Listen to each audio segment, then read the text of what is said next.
ইনকিলাবের পক্ষ থেকে এমনি আসছি। হ্যাঁ হ্যাঁ হ্যাঁ, ইনকিলাবের পক্ষ থেকে আমি এদের লগে আসছি।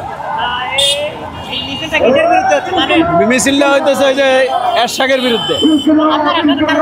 হ্যাঁ, আমার পক্ষ থেকে আমি আইছি, আমার পক্ষ থেকে আমি এই দলের পক্ষে হয়ে আইছি। হ্যাঁ, ইনকিলাব। দলের নাম পুরাটা জানি না আমি। হ্যাঁ,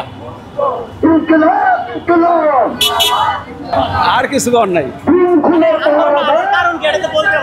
আমি আসছি আমার পক্ষ থেকে, আমি কারো পক্ষ নিয়ে আসি না, বুঝতে পারছেন? আমার পক্ষ থেকে আমি আইছি। আমার কোনো টাকা দেয় না, আমি টাকা ছাড়াই ইনকিলাব। আবার জামাতের মিছিল কোনো টাকা লাগে না আমার, এটা আমার খাই আমি আসি।